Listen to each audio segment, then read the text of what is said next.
Sir मेरा सबसे पहले क्वेश्चन है कि आपका आपने स्टार्ट कैसे किया सर? कैसी रही आपकी फ़िल्म मेकिंग जर्नी? अ, तो मैंने स्टार्ट तो अ, मैंने इंजीनियरिंग किया है आईआईटी कानपुर से और उसके बाद फिर वहीं पे थोड़ी बहुत शॉर्ट फिल्म्स वगैरह बनानी शुरू की थी और उसी प्रोसेस में कभी रियलाइज हुआ कि शायद इसमें इंटरेस्ट है and I want to go here क्योंकि सिनेमा देख तो बहुत पहले से ही रहे थे बचपन से ही बट फिल्म बनाने में भी इंटरेस्ट है वो एक बार बना के देखा तब समझ में आया बेटर एंड तो वैसे ही शुरू हुआ and then we just kept मतलब उसके बाद कोई पॉइंट पे इंजीनियरिंग में मैंने डिसाइड किया कि मुझे फिल्म मेकिंग में जाना है एंड फिर वही कॉन्वर्जेशन थोड़ा घर पे हुआ उसमें थोड़ा थोड़ी बहस हुई थोड़ा सा टाइम लगा उनको भी समझने में कि where I am coming from और मुझे क्यों इंटरेस्ट है और बट एक बार वो हो गया एस्टैब्लिश तो उसके बाद से पेरेंट्स काफी सपोर्टिव ही रहे तो दैट वाज गुड कि बचपन में uh, सर आप फ़िल्म पहले देखते थे बचपन में भी? हाँ बचपन से ही देख रहा हूँ यार बहुत बचपन में तो वही मतलब कमर्शियल? हाँ कमर्शियल सिनेमा ही देखते थे वही नॉर्मल जो भी सब लोग देख रहे थे वही देखते थे बट बचपन से ही एक थोड़ा पेंचेंट आई थिंक आना शुरू हो गया था बिकॉज एक पॉइंट के बाद मुझे याद है मेरे बहुत सारे दोस्त मूव कर गए थे into watching Indira the tiger और उस टाइम पे जो डब्ड साउथ की फुल फिल्म्स आ रही थी बहुत सारी और मैंने रियलाइज किया था मुझे उन फिल्मों में कोई इंटरेस्ट नहीं है उनमें भी और मे बी जैकी चैन की भी जो फिल्में थी वो भी बहुत चलती थी वो Chinese sort of cinema Chinese action films और तो एक सर्टेन काइंड ऑफ सिनेमा के लिए अट्रैक्शन था मेरा वो उसी टाइम पे समझ में आ गया था कि मतलब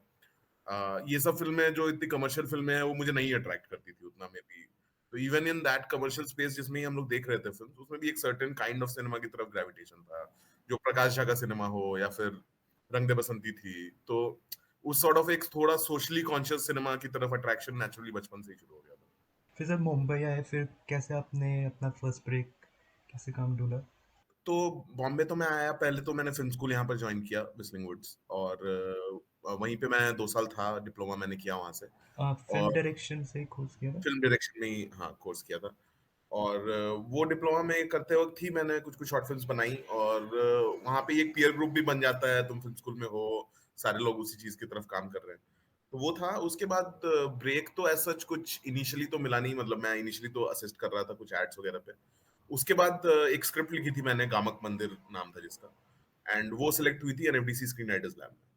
तो वो सिलेक्ट हुई उसके बाद फिर उस पे बहुत एक साल लगभग काम किया हमने स्क्रिप्ट पे मेंटर्स के साथ कुछ मेंटर्स रहते हैं उसमें प्रोजेक्ट पे तो वही चल रहा था थोड़े टाइम तक फिर मेरी एक दोस्त बना रही थी मेरी दोस्त मतलब मेरी उस टाइम पे गर्लफ्रेंड थी और अब वाइफ है she was making a feature film in Marathi तो she wanted me to edit उसने मतलब मैंने कुछ कुछ अपनी शॉर्ट फिल्म खुद ही एडिट की थी and she liked my editing skills तो उसने वो फिल्म बना रही थी एक बोगदा नाम की तो she asked me to edit और वहां से फिर शुरू हुआ फिर मैं कुछ टाइम एडिटिंग का काम किया कुछ फिल्मों पे प्रोडक्शन भी किया जैसे गामक घर पे प्रोडक्शन मैंने किया था और वही करते करते फिर साथ में ऐसे ही मतलब बनानी तो खुद की फिल्म थी बट तब तक जो भी काम मिल रहा है वो कर रहा था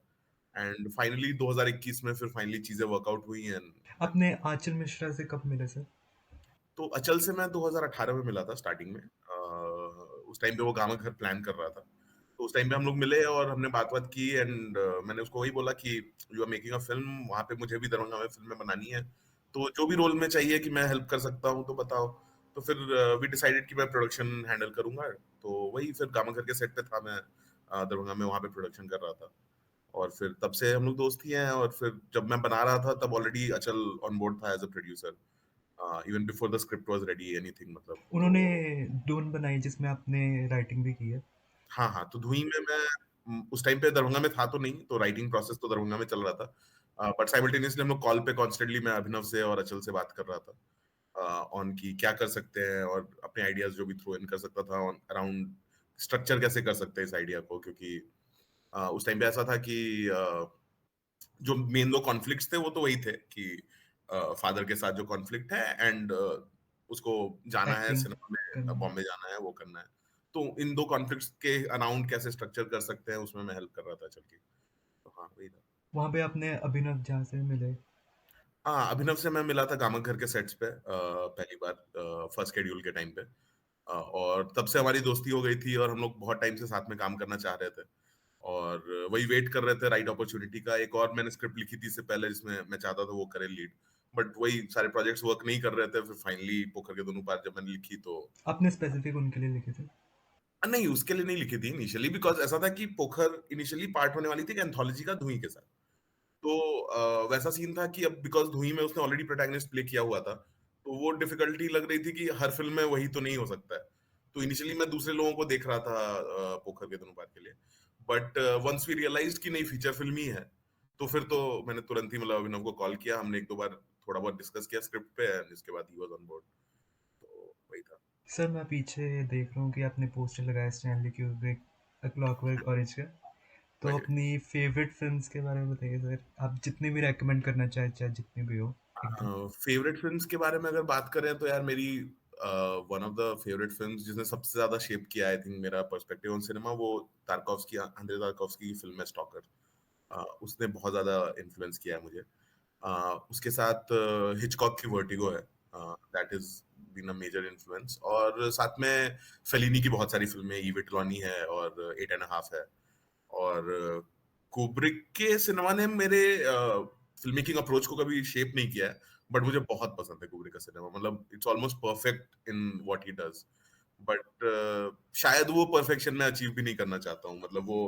तो उसके कारण भी उतना कुब्रिक के सिनेमा ने शेप नहीं किया है, but I am very influenced by him also. तो और डेविड लिंच हैं, बहुत सारे फिल्म मेकर्स हैं। डेविड लिंच की मेरी फेवरेट फिल्म एक्चुअली डिसाइड करना थोड़ा मुश्किल है, बट हाँ आई थिंक मलहॉलैंड ड्राइव ही प्रॉब्ली होगी, या उसके बाद वाला जो क्या इनलैंड एम्पायर, प्रॉब्ली, पता नहीं। But I love twin peaks also, उनका जो शो है। तो यही सब है अभी। बट आई थिंक जब मैं फिल्में बना रहा होता हूँ तो इंडिविजुअल फिल्म्स को बहुत अलग अलग फिल्में आई थिंक गाइड करती हैं। कि जैसे पोखर के दोनों पार में प्रॉब्ली तारकोव्स्की और हिचकॉक और इनका इन्फ्लुएंस शायद कम है, फेलिनी का ज्यादा है शायद, मतलब इन एटलीस्ट इविट लॉनी जिस टाइप की फिल्म है वैसी कुछ मैंने बनाने की कोशिश की है। कोई जब आप चार्ली। बना रहे थे सर, तब कोई स्पेसिफिक फिल्म आप सोच रहे थे दिमाग में? हाँ, तो उस टाइम पे बहुत ज़्यादा इन्फ्लुएंस था। 2020 में ही मैंने I am thinking of ending things देखी थी, चार्ली कॉफमैन की, जो नेटफ्लिक्स पे आई थी उस टाइम। एंड उसने बहुत एक डीप इम्पैक्ट छोड़ा था मेरे साइकी पे कि अबाउट क्योंकि वो भी बहुत सिमिलर आइडियाज से डील कर रही है। अबाउट एक बंदा जो स्टक है एक होम टाउन में अपने, और उसकी गर्लफ्रेंड उसको विजिट कर रही है वहां पे उसके होम टाउन में, and she is decided to break up with him. But वो उसके मतलब थ्रू हर पर्सपेक्टिव हम इसके दलदल में धीरे धीरे घुसते जा रहे हैं। तो that was like very very enlightening. तो आई थिंक वो सबसे मेजर इन्फ्लुएंस था। उसके अलावा फेलिनी की इविट लॉनी थी। तो इविट लॉनी में एक बहुत एक लेजी स्मॉल टाउन वाली जो वाइब है वो बहुत इंटरेस्टिंग है, मुझे लगती है कि मतलब 5 कैरेक्टर्स हैं, मेन मेन जो 5 कैरेक्टर्स हैं, पांचों दोस्त हैं, दिन भर कुछ नहीं करते हैं, बस इधर उधर कभी बीच पे टहल रहे हैं, कभी मतलब ऐसे ही कोई कार्निवल हो रहा है, कार्निवल में पार्टिसिपेट कर रहे हैं, वैसा ही मतलब। और बाकी बस मतलब जोक्स वोक्स मार रहे हैं, यही सब चल रहा है ना। मतलब किसी की लाइफ का कोई एम नहीं है, किसी को कहीं जाना नहीं है, कहीं पहुंचना नहीं है ना। तो वो फिल्म भी आई थिंक मुझे बहुत लगता है कि ऐसी ऐसी वाइब होती है स्मॉल टाउन की ना, मतलब कि लोग कहीं पहुंचना नहीं चाह रहे हैं, मतलब कि वो और there is nothing wrong with that. मुझे लगता है कि वो बहुत ही एक इंटरेस्टिंग एग्जिस्टेंस है, जो शायद मैं बहुत अपने अंदर फील करता हूँ, बट शायद मैं खुद को एम मतलब खुद को अलाइन नहीं कर पाता हूँ, बट फिर भी मैं उसको रोमांटिसाइज तो प्रॉब्ली करता ही हूँ। तो आई थिंक वो भी चीज ने इन्फॉर्म किया था काफी पोकर के बारे में। Any Indian films? Indian films में आई थिंक पोखर के लिए स्पेसिफिकली एक दिलीप चित्रे की फिल्म है, गोदाम नाम है, वो भी मूवी पर है। अभी भी है, अगर चाहो तो देखना। तो वो एक बहुत इंटरेस्टिंग फिल्म थी। बहुत डिस्टर्बिंग टेक था पेट्रियार्की पे, उसने बहुत इन्फ्लुएंस किया था। बट ऐसे अगर इंडियन फिल्म्स बोलो तो मेरी फेवरेट फिल्म प्रॉब्ली अपराजितो है, सजीत रे की। दैट हैज बिन मतलब कि वो जब मैंने देखी थी पहली बार तब मैं उस टाइम पे कॉलेज में ही था और घर से दूर था। और उस फिल्म का जो वो एक डिस्टेंस, ग्रोइंग डिस्टेंस जो है प्रोटैगनिस्ट का अपनी माँ के साथ, उससे मैं बहुत ज्यादा रिलेट कर पाया था और मैं बहुत मतलब फूट फूट के रोया था वो फिल्म देख के। तो आई थिंक अपराजितो है। और अभी रिसेंट फिल्म्स अगर बोलो तो मुझे नानपकल नेरातू मयकम, लीजो लीजो की जो फिल्म आई है, दैट इज ब्रिलियंट यार। मतलब वो एक ड्रीम लाइक एक सॉर्ट ऑफ स्टेट कैप्चर करना सिनेमा में, और वो भी आफ्टरनून ड्रीम का, वो बहुत मतलब ऐसा लगता है कि मतलब तुम किसी के सही में सपने के अंदर हो ना। तो वो बहुत बहुत फैसिनेटिंग फीलिंग है, तो उसने बहुत इंस्पायर किया। सर कमर्शियल फिल्म्स की आप देखते हैं? क्या राय है उसके ऊपर? कमर्शियल फिल्म्स मैं देखता हूँ यार, बट मुझे समझ नहीं आती है, मतलब मुझे मतलब what is there to like in them मुझे समझ नहीं आता है। अब जैसे some films that I enjoy तो फिर वो सही है, मतलब जैसे भी जस्ट मैंने मेरी क्रिसमस देखी, और मेरी क्रिसमस में आई आई रियली एंजॉयड, मतलब श्री राम की फिल्में स्पेशली काफी मजा आता है देखने में। बट यूजुअली मेरे साथ वैसा ही हो जाता है, कमर्शियल जो एकदम टॉप कमर्शियल फिल्म्स जो हैं जैसे एनिमल और जवान या पठान, ऑनेस्टली बोलूं तो मुझे समझ ही नहीं आती कि what is the joy in watching them, मतलब I can't feel it. Sir कोई एक्टर होंगे इंडिया में जिनके साथ आप बिल्कुल काम करना चाहते हैं? इंडियन एक्टर तो यार एक तो मैं बिहार से हूँ, तो मनोज वाजपेयी तो है ही, मतलब मेरे लिस्ट में जिनके साथ मुझे काम करना है, और बचपन से बड़े हुए हैं उनका सिनेमा देखते हुए, तो मनोज वाजपेयी तो डेफिनेटली एक है। उसके अलावा मैं ऑब्वियसली आई नो कि उनकी पॉलिटिक्स बहुत अलग है, but I would definitely love to work with Kangana at some point यार, मतलब I think she is a fascinating actor, मतलब जो मुझे बहुत। उनकी 2014 में जो क्वीन तन्नू में वन्नू, वो वाला हाँ, तो she is a Tanu gets great one to actress. even in like her earlier films, like even if you look at Gangster, मतलब Gangster और Fashion, इतनी अच्छी परफॉर्मेंस है उन दोनों फिल्मों में भी, मतलब शी इज वेरी नेचुरल यार। और अभी रिसेंट फिल्म में जजमेंटल है क्या, में भी I thought she was brilliant, but even though film उतनी मुझे पसंद नहीं आई थी, बट और सैडली अब इरफान के साथ तो काम नहीं कर सकते, तो इरफान के साथ जरूर करना चाहते हैं। सर फिल्म फेस्टिवल का कितना बड़ा योगदान होता है? जैसे पुकार काफ़ी जगह फिल्म फेस्टिवल में गई थी, तो ऐसी फिल्मों के लिए कितना बड़ा योगदान रहता है फिल्म फेस्टिवल्स का? तो हमारी जैसी फिल्मों के लिए बहुत बड़ा रोल है यार फेस्टिवल्स का, बिकॉज बात ये है ना कि अ, हमारी फिल्मों में कुछ माउंटिंग एज सच ये नहीं है कि मतलब अब जो मतलब एक जो तरीका है इंडिया में सिनेमा देखने का, वो बहुत ज्यादा स्टार्स और इन चीजों के अराउंड रिवॉल्व करता है ना, तो स्टार्स और एक्टर्स के अराउंड रिवॉल्व करता है, या फिर अगर एज अ फिल्म मेकर तुम्हारा नाम ऑलरेडी बड़ा हो चुका है, तो फिर जैसे अनुराग कश्यप की फिल्में लोग देखना पसंद करते हैं कि कोई भी एक्टर हो उसमें, बट अनलेस तुम्हारा ब्रांड ऑलरेडी बहुत बड़ा नहीं है, तो लोगों के पास कोई रीजन नहीं है तुम्हारी फिल्म देखने का ना, अनलेस या तो क्रिटिकल अक्लेम मिले या फिर कुछ वैसा होना। तो आई थिंक फेस्टिवल्स बहुत इंपॉर्टेंट है इन द सेंस कि तुम्हारी फिल्म पहली तो देखी जाए वहां पे लोगों से, और अगर लोगों को पसंद आ रही है, और तो वो बात फिर स्प्रेड होती है फर्दर, और लोग देखना चाहते हैं, मतलब ना, तो वो चीज बहुत जरूरी है कि कोई भी फिल्म जाके फेस्टिवल्स में अपनी फिल्म दिखा के, मतलब वो एक सर्टेन अमाउंट ऑफ बज क्रिएट कर सकती है। तो जैसे हमारा सैन सेबेस्टियन में हुआ सिलेक्शन, तो उससे थोड़ा बज क्रिएट हुआ, फिर धर्मशाला में लोगों ने, इंडिया में धर्मशाला में आई, धर्मशाला में लोगों ने देखा, उन्होंने कुछ और लोगों को बताया, तो वैसे करके ही फिर बात वो स्प्रेड होती है। फिर भुवनेश्वर में हमारा हमको बहुत अच्छा रिस्पांस मिला। तो इंडिया में मुझे लगता है अभी फेस्टिवल कल्चर थोड़ा सा नेसेंट स्टेज पे है, लोग उतना नहीं जाते हैं, बट आई थिंक वो ग्रो हो रहा है हर साल के साथ में, तो आई थिंक कुछ सालों में होपफुली ऐसा हो जाएगा कि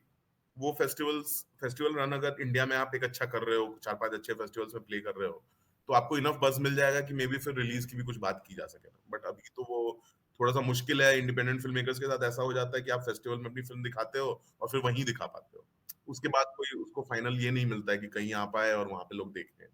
बिकॉज ओटीटीज भी अपार्ट फ्रॉम मूवी अगर आप छोड़ दो, तो उनके अंदर भी कोई फेस्टिवल्स को लेकर अट्रैक्शन नहीं है सच में, कि मतलब ये फिल्म इन बड़े बड़े फेस्टिवल्स में गई है, तो हमको इसको अपने प्लेटफॉर्म पे होस्ट करना चाहिए, बिकॉज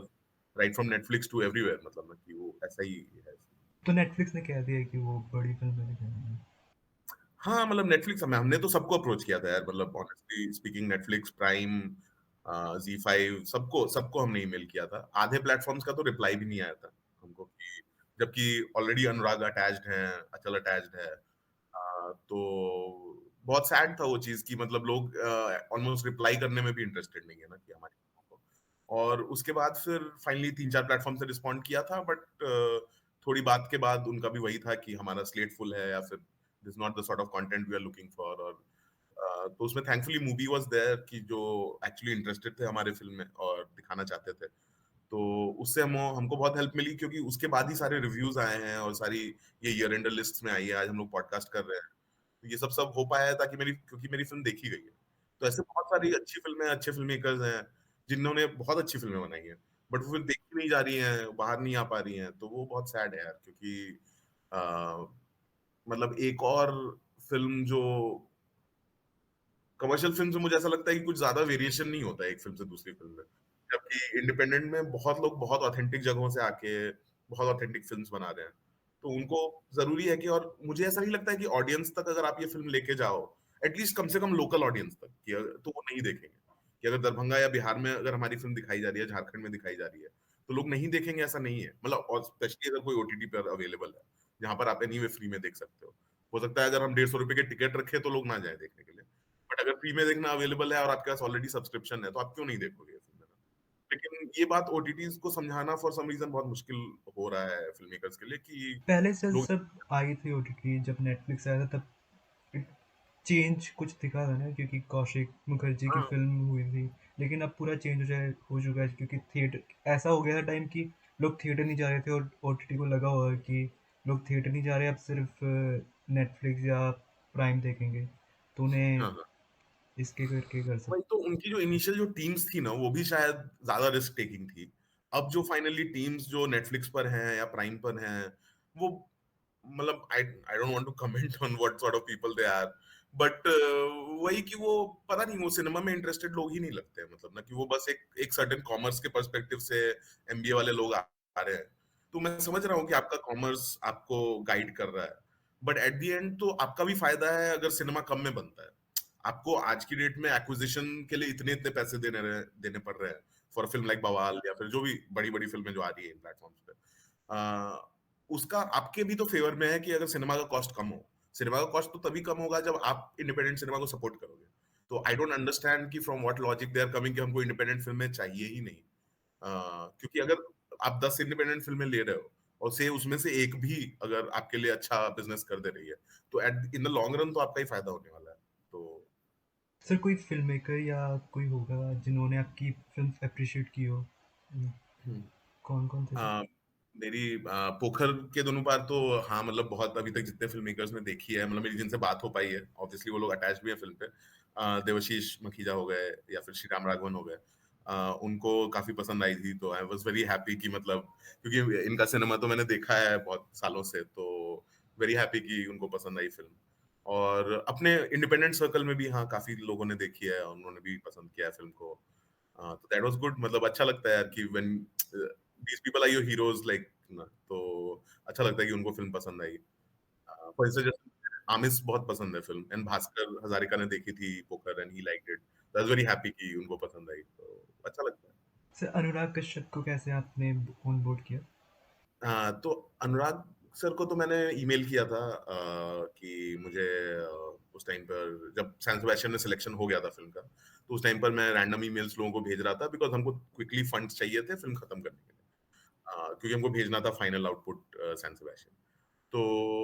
उस टाइम पे ही मैंने कॉन्टैक्ट किया अनुराग सर को और उन्होंने तुरंत मतलब आधे घंटे के अंदर उनका रिप्लाई आया था और बाकी किसी ने रिस्पॉन्ड नहीं किया मुझे। पर अनुराग सर का रिस्पॉन्स आया आधे घंटे के अंदर एंड ही वाज़ लाइक कि कितने पैसे चाहिए बताओ, I will see what I can do. और उसके बाद फिर मैंने भेजा ये सब सब details, then he got Anupama ma'am on board. वो मेरी मतलब फैकल्टी भी रह चुकी हैं कॉलेज में। और शी इज़ अ प्रोड्यूसर। तो फिर इन दोनों ने मिलके बाकी सारे लोगों को ऑन बोर्ड लाया। श्रीराम सर और संजय सर और विक्रमादित्य सर और देवाशीष। तो इन सबको इन्होंने ऑन बोर्ड लाया और उसके बाद फिर अनुराग सर अग्रीड की मतलब मैं प्रेजेंट भी कर दूंगा फिल्म। तो दैट वाज गुड कि उसके कारण हम लोग को काफी सारे आईबॉल्स मिले हैं, लोगों ने जाना है फिल्म के बारे में because he share sometimes about he the film. Really champions of film sir. या तो वो दैट इज वेरी गुड कि मतलब क्योंकि people who made it in the industry अगर वो नहीं चैंपियन करेंगे इस टाइप का सिनेमा, तो एट द एंड क्योंकि ऑडियंस तक डायरेक्टली पहुंचना तो हमारे लिए बहुत मुश्किल है ना, क्योंकि मार्केटिंग बजट ही नहीं है हमारे पास बेसिकली। अगर आप इतना ही मार्केटिंग बजट मतलब जितना बड़ी फिल्मों का होता है उतना इन फिल्मों को दो तो प्रॉब्ली ये फिल्में भी कितना भी पेनिट्रेट कर सकती है ना। बट बिकॉज उतनी विजिबिलिटी नहीं है, हम होर्डिंग नहीं लगा सकते, मतलब वो बहुत बेसिक बातें आ जाती है बीच में। तो उस सेंस में फिर कोई ऐसा आदमी जो जिसको आपको लगता है कि इसको सिनेमा की समझ है, तो अनुराग सर हो गए या फिर कोई भी इस टाइप के चैंपियंस हो गए जो इंडिपेंडेंट सिनेमा के हैं। तो वो जब शेयर करते हैं तो लोगों को लगता है कि हाँ मतलब ये फिल्म देखनी चाहिए या फिर देखी जानी चाहिए। तो बहुत जरूरी है कि ये लोग these people all the people in the industry also keep watching independent films और वो शेयर करें उसके बारे में। तो उससे विजिबिलिटी बहुत बढ़ती है। सर कैसे आया आइडिया आपको बुखार के दिनों पर बनाने का आइडिया? तो पोखर के दोनों पार का मतलब जो फॉर्म होना शुरू हुआ था आइडिया, वो एक्चुअली मेरी अपनी बहन के साथ बातें होती रहती थी अबाउट हम लोग की क्या फीलिंग्स है अपने दरभंगा को लेकर और एक स्मॉल टाउन लाइफ को लेकर, या फिर मेरी अपनी गर्लफ्रेंड से बातें होती थी मेरी वाइफ से कि व्हाट इज द डिफरेंस, कि मतलब एक एक लड़की को एक स्मॉल टाउन के बारे में क्या फील होता है विज़ा-वी मुझे, या फिर एक कोई लड़के को आदमी को क्या फील होता है। उस चीज के बारे में बहुत बातें होती थी और उन कॉन्वर्जेशंस के थ्रू ही कहीं पे पोखर के दोनों पार इमर्ज हुई है। एंड दैट ये सब कॉन्वर्जेशंस एक्चुअली मिल गई विथ मैं बहुत सारी स्टोरीज सुनता रहता था अपनी दादी में, जब भी घर जाता था मेरी दादी मुझे कहानियां सुनाती थी कि अरे ये गांव में ये लड़की वहां से भाग गई, वो वहां से भाग गई टाइप से तो ऐसी बहुत सारी कहानियां सुनाती थी। और दरभंगा में है भी बहुत ज्यादा कि इलोपमेंट काफी फ्रीक्वेंट है। मुझे कोई स्टेटिस्टिक्स तो इस चीज पे है नहीं, बट आई एम श्योर कि अगर निकाले जाए तो आई थिंक काफी ज्यादा नंबर आएगा दरभंगा का। तो आई थिंक वो स्टोरीज काइंड ऑफ की मैं समझने की कोशिश करने लग गया कि क्यों भागती हैं लड़कियां, मतलब लड़कियों का क्या रीजन है, कि क्या यहाँ पे सप्रेशन है। कि ठीक है, प्रियंका सुमित के साथ इन रिलेशनशिप भागी ट्वेल्थ के बाद, या जो भी, मतलब ट्वेल्थ करते करते, तो वो तो अंडरस्टैंडेबल है। बट जो बड़ी लड़कियां भी हैं जो पढ़ भी नहीं है और जो अच्छे सिचुएशन में भी है, वो भी निकलना चाहती हैं इस टाइप के स्कूल से। तो उसका क्या रीजन है, मतलब ना, कि क्यों ऐसा सप्रेशन फील होता है। तो उस चीज को समझने के लिए ही आई थिंक पोखर के दोनों पार का आइडिया आया था। और फिर जब मैं पैंडेमिक के टाइम पे गया दरभंगा, तो वहां पे एक अलग ही साइट था, मतलब ना कि हमेशा जब मैं दरभंगा जाता था तो 18 से 30 के बीच में बहुत कम लोग होते थे वहाँ पे। क्योंकि सब कॉलेज के लिए निकले ट्वेल्थ के बाद दरभंगा से, और उसके बाद फिर वो अनलेस कोई रीजन के कारण उनको फाइनली आना पड़ा वापस, तो आते थे, नहीं तो नहीं ही आते थे। मतलब ना माइग्रेशन तो बहुत ज्यादा है बिहार के छोटे टाउन्स में स्पेशली। तो वो लॉकडाउन के टाइम पे ऐसा था सडनली कि सारे ये 20s वाले लोग वापस आए हुए थे दरभंगा। और किसी के पास कुछ जॉब नहीं था, because that is the reason वो पहले भी निकले थे, मतलब क्योंकि यहाँ पे तो जॉब्स ही नहीं है। और वो लोग सब वापस आए हुए हैं, किसी के पास कुछ जॉब नहीं है, सब बस किस तरह समय निकालने की कोशिश कर रहे हैं। तो वो भी, उस चीज ने भी बहुत बड़ा एक फैक्टर प्ले किया था कि पोखर के दोनों पार के शेपिंग में। तो आई थिंक इन सब चीजों को कंबाइन करके कहीं पे, मतलब ना, पोखर। राइटिंग में कितना टाइम लगा हो? राइटिंग और प्लस रिसर्च? हाँ, तो रिसर्च तो यार, मतलब वो तो मैं 2020 में था ही वहां पे, तो मैं ये सारे लोगों से मिल ही रहा था और ये सब वो सब, और बाकी कॉन्वर्जेशन तो मेरी सालों से चल रही थी ये वाली। तो रिसर्च तो ऐसा नहीं था कुछ, क्योंकि मैं बहुत अपने आसपास की कहानी लिख रहा था, तो उसमें उतना रिसर्च की जरूरत नहीं पड़ी थी। और प्लस इससे पहले मैं भीड़ लिख रहा था, भीड़ की राइटिंग टीम में था। तो उसमें हम एनीवे बहुत टाइम तक माइग्रेंट्स के बारे में हम लोग रिसर्च कर रहे थे उस भीड़ के राइटिंग के प्रोसेस में। तो वो भी चीज की जरूरत नहीं थी, तो रिसर्च का तो कुछ प्रोसेस नहीं था। मुझे लगभग 3 महीने लगे इन द तो मई से मैंने लिखना शुरू किया था। और अगस्त में मैंने ऑलरेडी लोगों की टिकट कटा दी थी कि मेरा डीओपी आ रहा था कुछ दिनों बाद, मतलब अभिनव का जब फाइनल हो गया तो अभिनव भी आने वाला है, तो सारे एक्टर्स वगैरह आने वाले हैं, डीओपी आने वाला है, इस डेट्स पे ये डिसाइड हो चुका है। अब हमको बैकवर्ड्स काम करना है कि अब ये लोग जुलाई एंड में आ रहे हैं, तो जुलाई एंड तक स्क्रिप्ट फाइनल हो जानी चाहिए, मतलब ना ऐसा। तो वो मैं कोशिश कर रहा था, साथ में प्री प्लॉट चल रहा था, हम लोग लोकेशंस ढूंढ रहे थे, कास्टिंग कर रहे थे, वो सब भी साथ में चल रहा था। तो मेरे पास इनफ टाइम नहीं था आई थिंक स्क्रिप्ट का वो एकदम उतना सॉलिडिफाई करने का स्क्रिप्ट को ना। मैं 3 ड्राफ्ट लिख पाया था उतने पीरियड में। तो और उसके एंड में मैं सेटिस्फाइड नहीं था उतना स्क्रिप्ट से ना, जब हम लोग फाइनली शूट वगैरह हमने शुरू किया। तो वो शूट पे काफी सारी चीजें फिर हो रही थी कि हम लोग शूट पे, मैं कॉन्स्टेंटली जब तक लाइटिंग चल रही है तब तक मैं बैठ के सीन लिख रहा हूँ, सीन में और क्या ऐड हो सकता है ये देख रहा हूँ। कुछ सीन्स हम शूट कर रहे हैं, उसके बाद रियलाइज हो रहा है कि नहीं यार ये सीन में मजा नहीं आ रहा। तो फिर हम लोग वापस से सोच रहे हैं बैठ के, मैं और अभिनव स्पेशली, कि सीन को कैसे इम्प्रूव करें। और उस उन कॉन्वर्सेशंस के थ्रू भी काफी फिर फिल्म आती जा रही है, बहुत सारी चीजें एक्टर्स इम्प्रोवाइज कर रहे हैं। तो वो सब के थ्रू कर करके फिर फाइनली आई थिंक फाइनल जो स्क्रिप्ट है वो तो मैं डबिंग के स्टेज तक लिखता रहा हूँ, मतलब डबिंग पे भी मैंने कुछ कुछ चीजें चेंज की हैं तो वो फिर फाइनल स्क्रिप्ट जैसा तो कुछ था नहीं, मतलब वो चल ही रहा था, ऑनगोइंग प्रोसेस था। I wouldn't recommend this method of working, मतलब वो आई थिंक इट्स बेटर कि तुम एक अगर इम्प्रोवाइज कर भी रहे हो तो एक ऑलरेडी बेस अगर हो, सॉलिड बेस, उसके ऊपर से करो तो और बेटर रहता है। बट आई थिंक ये फिल्म इसलिए बनी है बिकॉज वो बेस नहीं था शायद। अगर प्रॉपर एक स्क्रिप्ट रहती तो शायद कुछ और ही फिल्म बनती। तो आई थिंक वो पूरे प्रोसेस के थ्रू ही जब फिल्म बनती है, कि मतलब आप किस प्रोसेस के थ्रू जा रहे हो, उसी से वो सिनेमा क्रिएट हो रहा है ना, मतलब कि आप एग्जैक्टली क्या बन रहा है। तो वो आई थिंक प्रोसेस भी वैल्यूएबल है उस सेंस में बहुत की।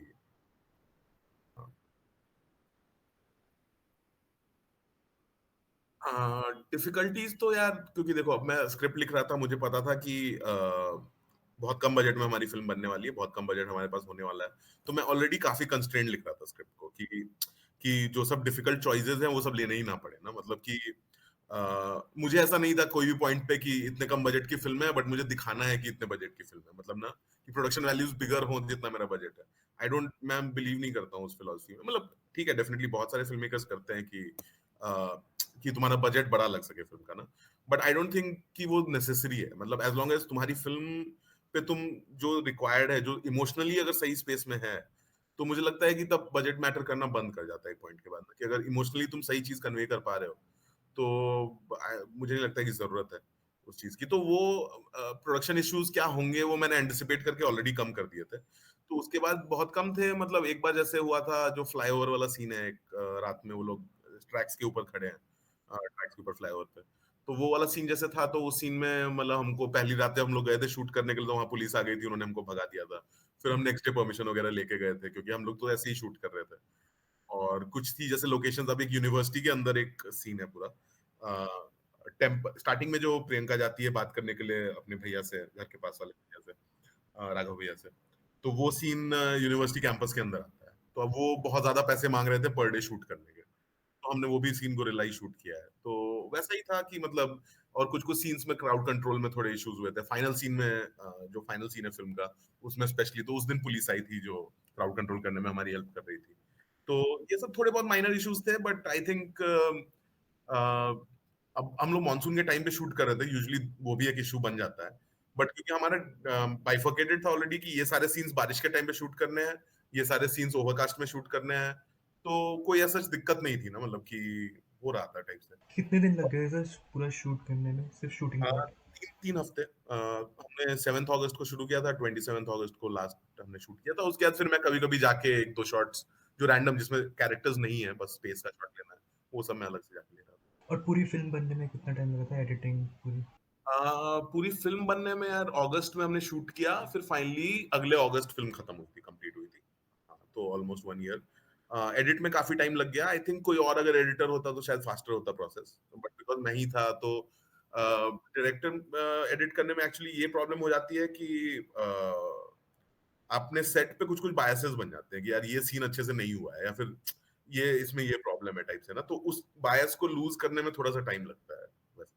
और क्योंकि हमारे पास बहुत ज्यादा नंबर ऑफ शॉट्स भी नहीं थे और वो सब भी नहीं था, तो एज सच जो एडिटिंग का प्रोसेस है वो उतना टाइम टेकिंग नहीं है जितना कंस्ट्रक्ट करना कि क्या वर्क करेगा, मतलब ना क्या रिदम सही है और क्या चीजें सही हैं, वो कंस्ट्रक्ट करने में एक्चुअली ज्यादा टाइम लग जाता है। और फिर मैंने एक फर्स्ट कट मैंने दिखा दिया, एक्चुअली वो भी दिक्कत हो गई थी कि मैंने फर्स्ट कट बहुत लोगों को दिखा दिया। मैंने मतलब 15 लोगों को दिखा दिया होगा फर्स्ट कट। अब उधर से, क्योंकि फिल्म इन इटसेल्फ बहुत इंटरप्रिटेशन पे डिपेंडेंट है और बहुत डिवाइसिव फिल्म है, तो वो 15 लोगों के 15 इंटरप्रिटेशन आ गए थे फिल्म को लेकर, कि किसी के लिए कोई सीन वर्क कर रहा है, किसी को कोई सीन लंबा लग रहा है, वही सेम सीन, किसी के लिए कोई कोई scene best scene of the film है, किसी को लग रहा है कि ये सीन तो होना ही नहीं चाहिए फिल्म में। तो इतने जब डाइवर्स आ जाते हैं तो आपको अब्सॉर्ब करने में थोड़ा टाइम लगता है कि यार, कि मतलब क्या फिल्म बनाई है और क्या मतलब क्या ही। बट जिन चीजों पे कंसेंसस था कि ये तो नहीं वर्क कर रहा है, तो उसमें फिर मैं बहुत ड्रिवन था कि क्योंकि मेरे हिसाब से वो चीज वर्क कर रही थी, तो मैं फिर बहुत ड्रिवन था कि यार नहीं ये तो वर्क करेगी, मैं मतलब करवा के दिखाऊंगा इसको वर्क, मतलब in the process of the edit और साउंड डिजाइन और म्यूजिक, कि मैं ये चीज नहीं नहीं ये तो वर्क करेगी, मतलब मुझे पता है ये वर्क करेगी, अभी में भी नहीं कर रही है एडिट में।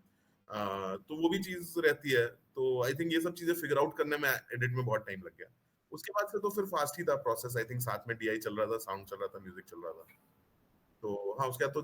जल्दी जल्दी खत्म हो गई। सर व्हाट अभिनव चा and Tanaya Jha bring as an actor?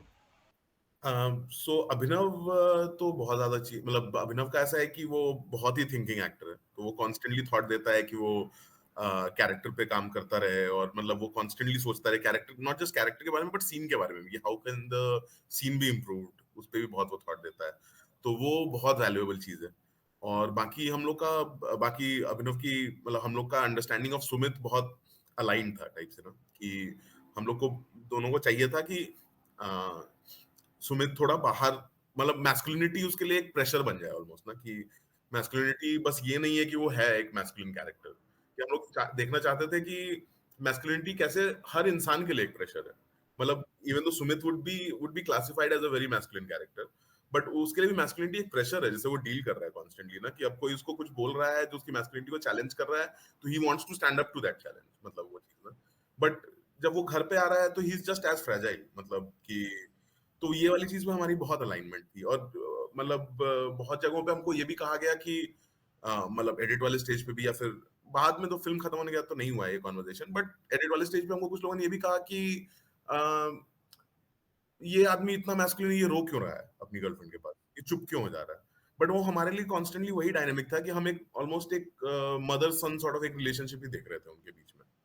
कि ये उतना ही इसके लिए ऐसे ही एज अ गेम ही है, एज अ चाइल्ड ही है सुमित, जो एज अ चाइल्ड ही बिहेव करता है तनिया के सामने, मतलब प्रियंका के सामने। तो वो वाली चीज थी, तो ये सब बहुत मतलब बहुत इंटरेस्टिंग था कि कुछ कुछ चीजें जो अभिनव करता है वाइल डूइंग अ सीन, जो तुम एक्सपेक्ट नहीं कर रहे हो। अब जैसे वो वाले सीन में था जिसमें झगड़ा होता है इनका और फिर वो रूम से चली जाती है बोल के कि हम जा रहे हैं। तो वो वाले सीन में अभिनव की सिगरेट वो फेंक के जाती है और वो सिगरेट वापस उठाता है और वो नहीं जलाता है। तो वो कि वो सिगरेट उठाता है, वो मुंह पे लगाता है, वो डिसाइड करता है कि मैं माचिस लगाऊंगा, बट वो नहीं लगाता है मतलब। और वो इतनी इंटरेस्टिंग चॉइस है ना, बिकॉज तुम ऑलमोस्ट एक्सपेक्ट कर रहे हो कि अब वो चली गई और अब ये वापस सिगरेट मुंह में लगाएगा और ये जलाएगा, बट वो नहीं जलाना जो ऐड करता है ना सीन को, कि वो अभी भी उस सेंस में कि बस इतना भी काफी नहीं है, इतना रिबेलियन भी काफी नहीं है, इससे ज्यादा मुझे रिबेल करना है इसके बाद वाले सीन में, जब मैं वहीं बाहर बैठ के दारू पीऊंगा और बकचोदी करूंगा। तो वो वाली चीजें मतलब जो छोटे छोटे जो कैरेक्टर के नुआंसेस है ना, वो बहुत इंटरेस्टिंगली अभिनव लेके आता है। और तनया के साथ सबसे ब्रिलियंट चीज है कि तनया बहुत स्पॉन्टेनियस है, मतलब उसका जो लिसनिंग है, उसका उसका लिसनिंग तो बहुत ही इंटरेस्टिंग है कि वो बहुत ध्यान से सुनती है कि दूसरा एक्टर क्या डायलॉग दे रहा है, क्या डायलॉग बोल रहा है, और उस एकदम ही उसके रिएक्शंस डिपेंडेंट है the amount of anger that she generates, और ये सब सब कुछ बहुत ज्यादा बहुत नेचुरली आता है उसको, कि ना कि वो बचपन से थिएटर कर रही है, आई थिंक 3-4 की एज से वो थिएटर कर रही है, तो एक्टिंग इतनी ज्यादा उसके डीप लेवल पे एक पहुंच चुकी है कि वो बहुत स्पॉन्टेनियसली रिएक्ट करती है two things, and that is very good, मतलब कि वो इतना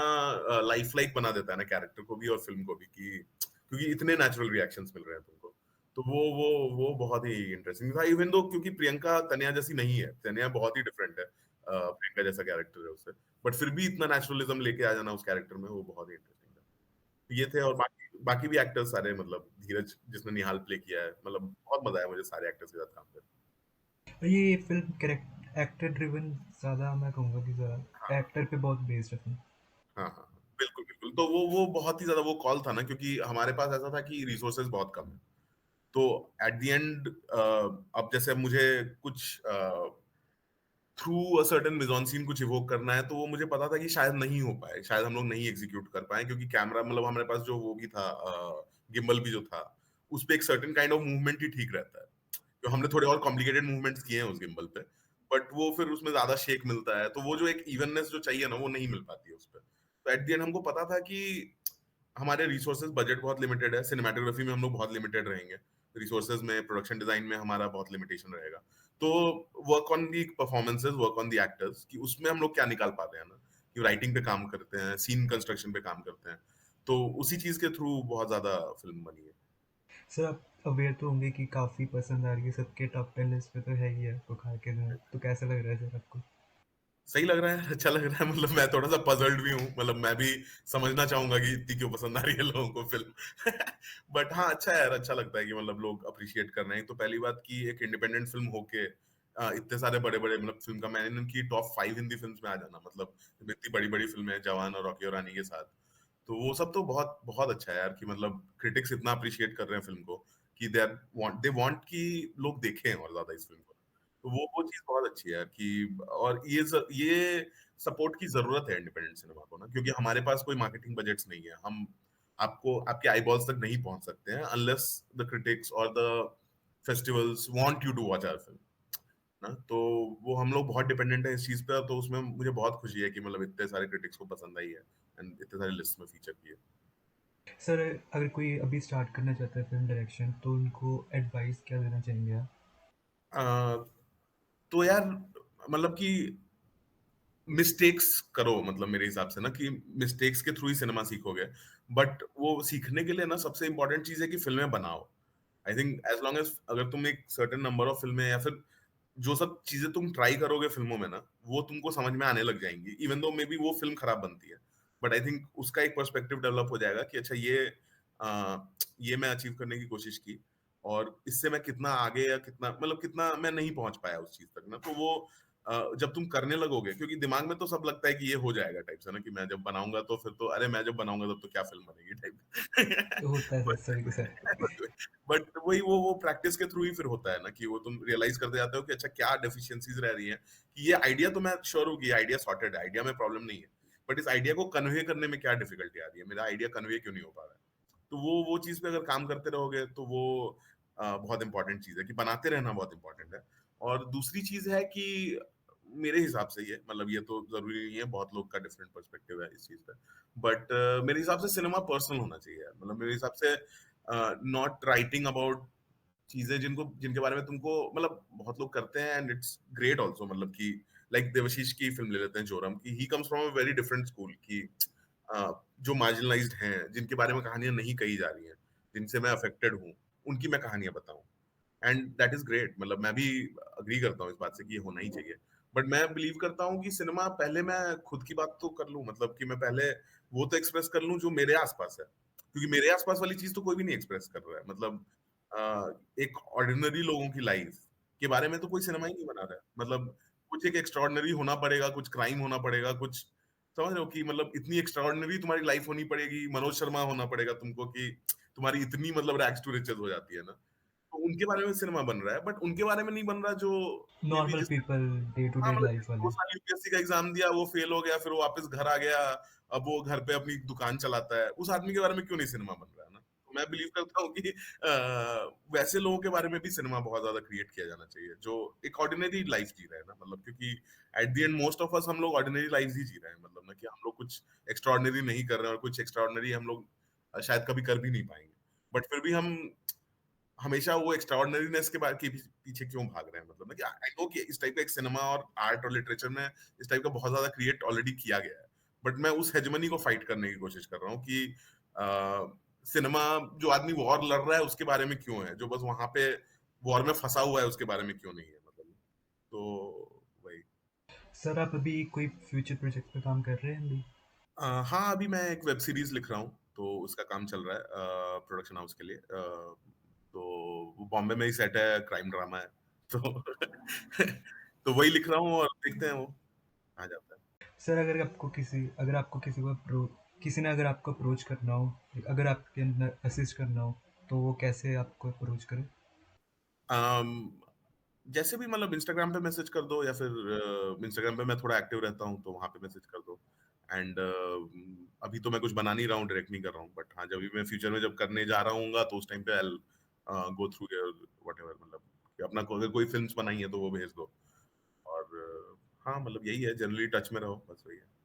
sir thank you so much for joining the podcast. It was thank you Akash यार इट्स बहुत रियली एन ऑनर। मैंने अभी एक वीक पहले पुखार के दोनों पार्ट हाँ देखे मूवी में। अच्छा I really loved it sir, I really thank loved it, you क्योंकि आपने सो इतनी सेंसिटिव के साथ ये टॉपिक को लिया था और इतनी खूबसूरती के साथ बनाया है। Really loved it. Thank you so much. Thank you Akash thank you so thank much you sir.